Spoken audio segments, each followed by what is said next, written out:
الحمدللہ رب العالمین والصلاة والسلام علی سید الانبیاء والمرسلین اما بعد فاعوذ باللہ من الشیطان الرجیم بسم اللہ الرحمن الرحیم۔ الہادی پروگرام میں مراقبہ کے بارے میں عرض کر رہے تھے، یعنی یہ اس طرف توجہ رکھنا کہ کوئی ہمارا نگہبان ہے، کوئی ہمیں ہم وقت اپنی نگاہوں میں رکھے ہوئے ہے، کوئی ہمیں دیکھ رہا ہے۔ یہ جو ایک چیز ہے یہ بہت ہی امپورٹنٹ ہوتی ہے، خصوصاً جب اللہ تبارک و تعالیٰ کے لیے ہو۔ بعض اوقات تو کچھ لوگ سائیکو ہو جاتے ہیں ہارر موویز دیکھ کر، انہیں بھی ایک ایسا ہوتا ہے کہ کوئی مجھے دیکھ رہا ہے، کوئی میرے ساتھ ہے، کوئی سایہ ہے، لیکن وہ کوئی کہتا ہے بدروح ہے، کوئی کہتا ہے جنات ہیں، اس طرح کے وسوسوں میں پڑ جاتے ہیں۔ اصل جو صاحب ایمان اور کامل انسان ہوتا ہے وہ اللہ تبارک و تعالیٰ کے دیکھتے رہنے کے یقین کو اپنے اوپر مسلط کرتا ہے، اور اس سے کوئی آدمی نفسیاتی مریض نہیں بنتا، اس سے کوئی ڈپریشن کا شکار نہیں ہوتا، بلکہ سکون ملتا ہے۔ ایک تو اللہ تبارک و تعالیٰ کی قدرت عظیمہ کا یقین کہ اللہ تعالیٰ ایک عظیم قدرت والا ہے، تو اور مجھے اس وقت دیکھ بھی رہا ہے، تو میرا محافظ بھی ہے، میری حفاظت کرنے والا ہے، اس سے ایک اعتماد بڑھتا ہے انسان کو، اور پھر بے جا خوفوں سے انسان بچ جاتا ہے، بے شمار گناہوں سے بچ جاتا ہے، نیک اعمال کے ارتکاب میں سستی کوتاہی بہت حد تک ختم ہو جاتی ہے۔ اس لیے ہمارے نبی کریم صلی اللہ علیہ وسلم نے کئی مقامات پہ اللہ تعالیٰ کے دیکھتے رہنے کے یقین کی طرف متوجہ کیا ہے۔ اسی پر ایک حدیث پاک عرض کی تھی، اور اس میں اس کا بھی ذکر تھا، یعنی اس طرف بھی ایک اشارہ تھا، لیکن میں نے پوری حدیث کی شرح پھر آپ کو ذکر کرنا شروع کی تھی کہ حضرت ابن عباس رضی اللہ تعالی عنہما سے روایت ہے، وہ فرماتے ہیں کہ میں ایک دن نبی کریم صلی اللہ علیہ وسلم کے پیچھے ایک سواری پر سوار تھا، تو آپ نے ارشاد فرمایا کہ اے لڑکے، کیا میں تمہیں چند کلمات سکھاتا ہوں، کیونکہ آپ چھوٹے تھے تو سرکار نے یا غلام کہا۔ غلام لڑکے کو کہتے ہیں، ایک غلام وہ بھی ہے جو شرعی لحاظ سے غلام ہے، لیکن یہاں مراد ہے لڑکا۔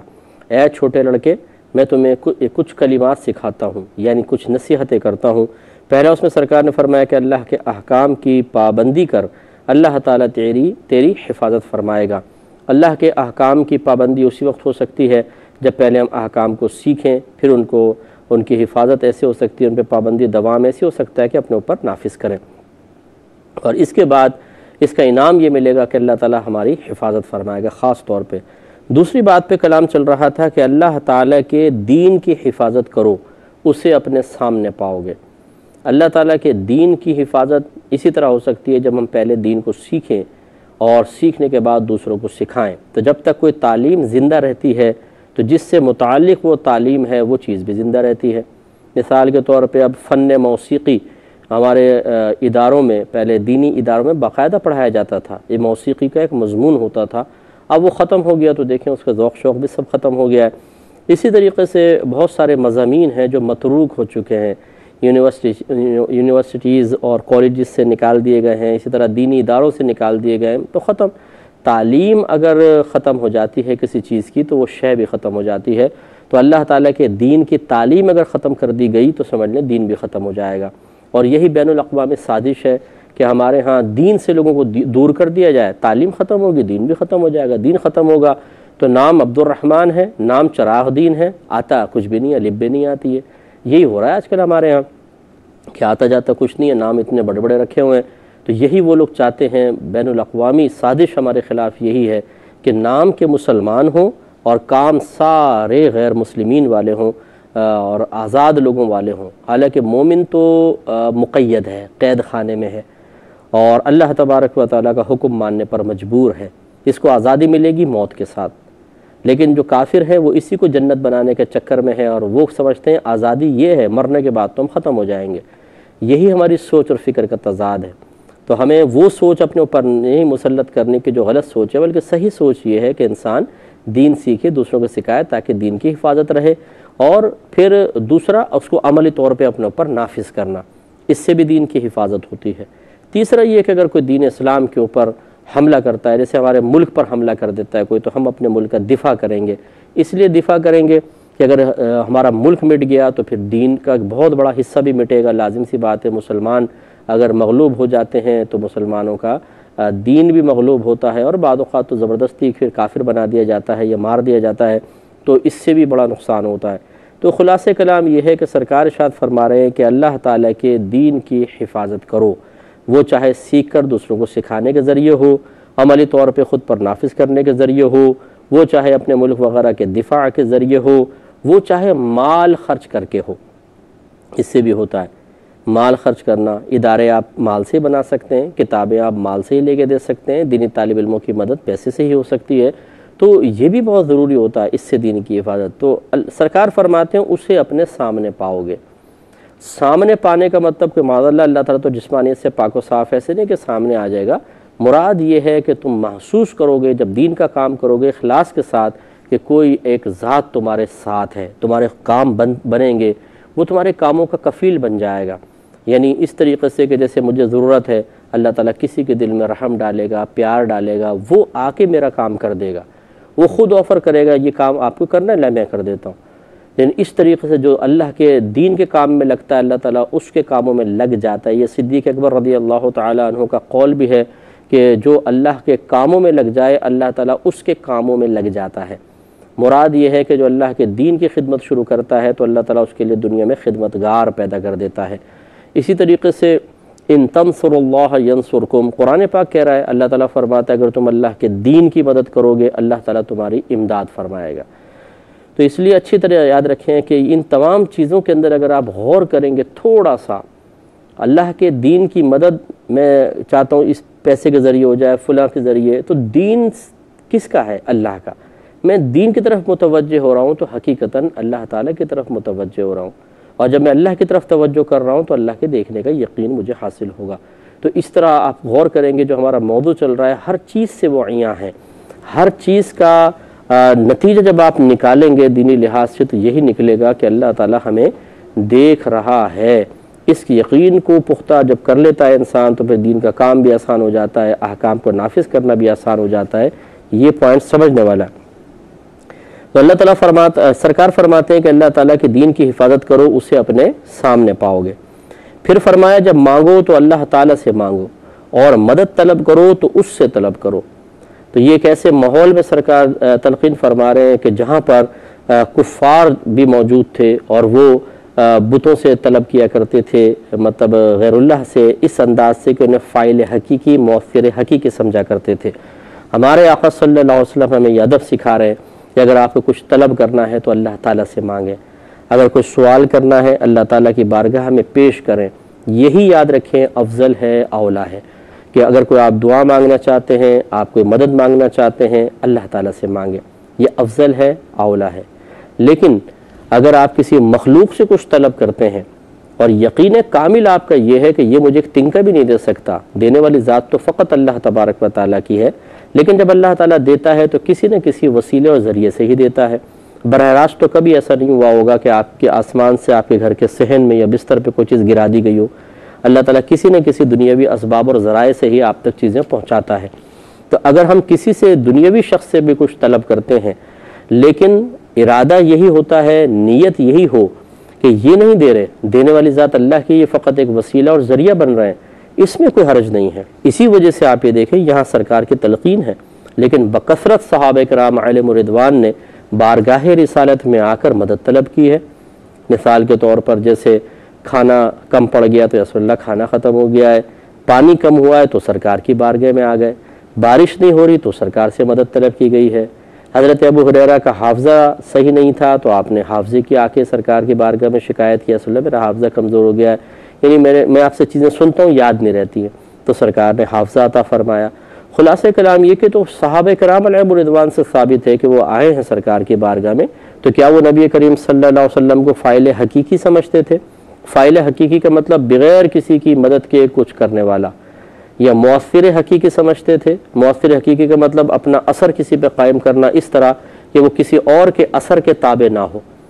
تو یہ صرف اللہ کی شان ہے کہ اللہ تعالیٰ کسی کا اثر قبول نہیں کرتا، تمام اس کے اثر کے تابع ہیں۔ اللہ تعالیٰ اپنا کوئی بھی فعل کسی کے حکم پر نہیں کرتا ہے، کوئی چیز اللہ کو کسی فعل پر مجبور نہیں کرتی ہے، وہ فاعل حقیقی ہے، جو کرنا چاہے کرے، اللہ کا مقابل کوئی نہیں ہو سکتا۔ باقی سب کے سب فاعل مجازی ہیں اور مؤثر مجازی ہیں، کوئی بھی حقیقتاً کا مطلب وہی ہے، بس یہ ذہن میں رکھیے گا، بغیر اللہ کی مدد کے کوئی بھی حقیقتاً مدد نہیں کر سکتا، ہاں مجازن کر سکتے ہیں، حقیقتاً اللہ مدد کرتا ہے۔ اللہ کی عطا سے بندوں تک چیز نعمتیں پہنچتی ہیں، ان سے پھر ہم حاصل کر لیتے ہیں۔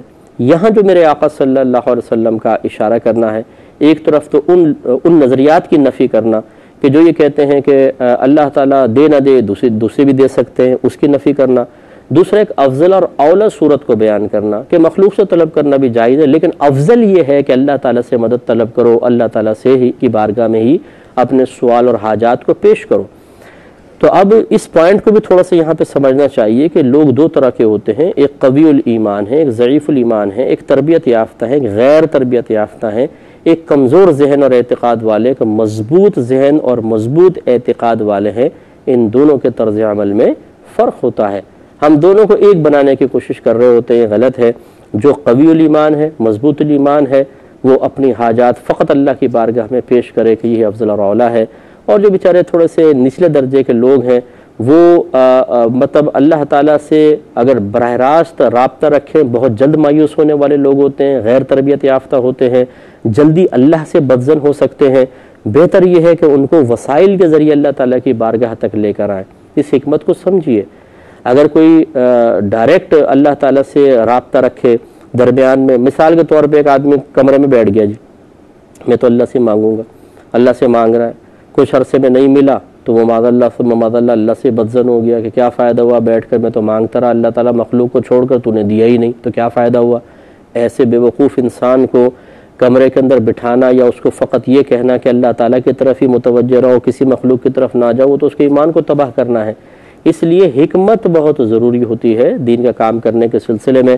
لہٰذا ہم دیکھیں گے کہ جو قوی الایمان ہے اسے کہنا چاہیے کہ تم اللہ تبارک و تعالیٰ سے مدد طلب کرو، اسی پہ کامل اعتقاد اپنا مضبوط رکھو، کیونکہ وہ پہلے سے تربیت یافتہ ہے، کامل شخص ہے، بہت بہتر ہے اس کے لیے، لیکن عوام الناس کا معاملہ تھوڑا سا جداگانہ ہوتا ہے۔ اور پھر اس کے بعد دیکھیں وہی پیاری بات کہ اگر اس ساری دنیا تجھے نفع پہنچانے پر جمع ہو جائے، اتنا ہی پہنچا سکتی ہے جتنا اللہ نے تیری قسمت میں لکھا، اور اگر یہ سارے کے سارے تجھے نقصان پہنچانے پر متحد ہو جائیں، اتنا ہی نقصان پہنچا سکتے ہیں جتنا اللہ نے تیرے لیے لکھ دیا۔ تو اچھی طریقے سے یاد رکھیں کہ ازل سے ہی اللہ تبارک و تعالیٰ نے آپ کے میرے لیے ہر چیز لکھ دی ہے۔ ہاں وسیلہ لوگ بنتے رہیں گے، مثال کے طور پہ بھئی اللہ نے کسی کے لیے لکھا ہے اس کا مال چھن جائے گا، اس کا ایکسیڈنٹ ہو جائے گا، اس کا فلاں نقصان ہو جائے گا، یہ اللہ نے لکھ دیا ہے، وہ ہوگا، ضرور ہوگا، وسیلہ کوئی نہ کوئی بنے گا۔ اور اگر اللہ نے نہیں لکھا، چاہے پوری دنیا متحد ہو کے آپ کو ایکسیڈنٹ کرنا چاہے، اللہ نے قسمت پہ نہیں لکھا، نہیں ہوگا، ہو ہی نہیں سکتا۔ وہ لوگ گر جائیں گے گڈھوں کے اندر، ان کی گاڑیاں پھسل جائیں گی، ان کے موٹر سائیکلیں گر جائیں گی، آپ کو کچھ بھی نہیں ہوگا۔ تو یہ اچھی طرح اعتقاد اس بات کے اوپر رکھیں۔ اس سے بھی توجہ پھر اللہ کی طرف جاتی ہے۔ میں نے اس پہ شروع میں تھوڑا سا اشارہ کیا تھا کہ ہمیں کسی سے خوفزدہ رہنے کی ضرورت نہیں۔ ہاں یہ ضرور ہے کہ ایک فطری تقاضے کے تحت، طبعی تقاضے کے تحت بعض اوقات دل میں خوف پیدا ہوتا ہے، کوئی ہمیں دھمکی دیتا ہے تو دل میں ڈر سا پیدا ہوتا ہے، کوئی گن نکال لیتا ہے، ڈر سا پیدا ہوتا ہے، یہ ایک فطری خوف ہے۔ لیکن ایک ہوتا ہے کہ مطلب اس خوف سے بڑھ کر خوف اپنے پر مسلط کرنا، اس طرح کہ اللہ تعالیٰ کی مدد کی طرف توجہ نہیں جا رہی ہے، لوگ کہہ رہے ہیں کہ اللہ تعالیٰ حفاظت فرمائے گا لیکن دل یقین قبول نہیں کر رہا، یہ کیفیت ہرگز نہیں ہونی چاہیے۔ مضبوط کیفیت بنا کر اللہ تعالیٰ پر یقین رکھیں کہ آپ کو اتنا ہی نقصان پہنچا سکتی ہے یہ پوری دنیا مل کر جتنا اللہ نے آپ کی قسمت میں لکھا ہے، ورنہ کوئی نہیں پہنچا سکتا۔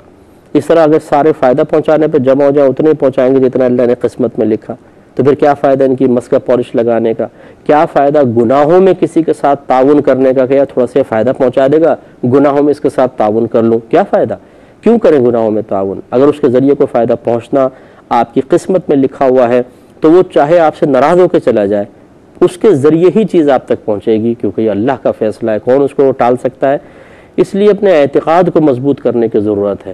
بس وسائل اختیار کرنا چونکہ میرے آقا صلی اللہ علیہ وسلم کی سنت کریمہ ہے تو وہ ہم کریں گے۔ ہم جاب کرتے ہیں، ہم کاروبار کرتے ہیں، پھر کاروباری اونچ نیچ پہ توجہ ہوتی ہے، جاب کی حفاظت کی کوشش کرتے ہیں، اس طرح ہم اور بہت سارے کام کرتے ہیں، اعمال کر رہے ہوتے ہیں۔ تو یہ نہیں ہے کہ ہمیں اللہ تعالیٰ پر کامل یقین رکھنے کا مطلب کوشش کا ترک ہے، وہ ہم سب کریں، لیکن اس کا نتیجے کے بارے میں جو ہے نا کامل یقین ہونا چاہیے۔ اگر میں کاروبار کرتا ہوں تو مجھے اس کے رزلٹ میرے حق میں نکلے گا، یہ میں ذہن نہ بناؤں۔ دونوں نکل سکتے ہیں، نقصان بھی ہو سکتا ہے، فائدہ بھی، اور مجھے یقین رکھنا چاہیے جو اللہ نے میری قسمت میں لکھا ہے وہ ہوگا، چاہے میں کتنی احتیاطی تدابیر کر لوں، نقصان لکھا ہے تو نقصان ہوگا، اور میں چاہے کتنی بے پرواہی سے کاروبار کر لوں، اگر اللہ نے فائدہ لکھا ہے تو فائدہ ہی ہوگا۔ تو یوں بعض اوقات تکے لگ جاتے ہیں، لوگوں کے ایک دم اوپر شوٹ کر جاتے ہیں، بعض بہت سمجھدار قسم کے ہر چیز سوچ بچار کر کے وہ کام کرتے ہیں، وہ نیچے آ جاتے ہیں۔ ایسا ہوا ہے، بہت سے کاروباری حضرات سے اوپر نیچے ہوتے رہتے ہیں۔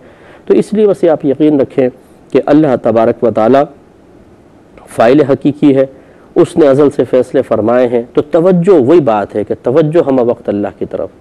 اب جیسے مثال آپ کو بتائی کہ لوگ کچھ خاندان والے جیسے جادو ٹونے کا مسئلہ لے لیں، یہ خواتین بڑی خوفزدہ ہوتی ہیں۔ اگر کوئی عورت دھمکی دے کے چلی گئی، اچھا تم اپنی بیٹی کا رشتہ میرے بیٹے کو نہیں دے رہے ہو، میں بھی دیکھتی ہوں کیسے ہوتی ہے تمہاری بیٹی کی شادی، وہ کہہ کے چلی گئی، اب یہ کانپ رہی ہیں، نہیں وہ دھمکی دے کے چلی گئی ہے، ایسا نہ ہو کہ جادو کروا دے، ٹونا کروا دے۔ ارے بھائی تو کروا بھی دے تو کیا ہر جادو ٹونے کا اثر ہوتا ہے؟ نہیں ہوتا۔ اللہ تبارک و تعالیٰ چاہے گا تو ہوگا، ورنہ نہیں ہوگا۔ ہاں پروٹیکشن کے لیے کام ضرور کر سکتے ہیں، عمل اختیار کرنے میں منع نہیں ہے، لیکن کامل توجہ اللہ کی طرف رکھیں کہ اللہ تعالیٰ ہی حفاظت فرمانے والا، اللہ کی مرضی کے بغیر کچھ نہیں ہو سکتا۔ اگر ہوتا معاذ اللہ ثم معاذ اللہ تو آپ ابھی زمین پر کیسے ہیں؟ بہت سے آپ کے دشمن ایسے ہوں گے جو چاہتے ہیں آپ مر جائیں، تو وہ کیوں نہیں جادو کروا کے آپ کو مار لیتے؟ اس لیے یہ جو بھیجا خوف طاری ہو جاتا ہے، اس کو ختم کرنے کے لیے حدیث بہترین ہے۔ اس پہ مزید کلام کریں گے نیکسٹ پروگرام میں۔ وآخر دعوانا ان الحمدللہ رب العالمین۔ میں بہک سکوں یہ مجال کیا، میرا رہنما کوئی اور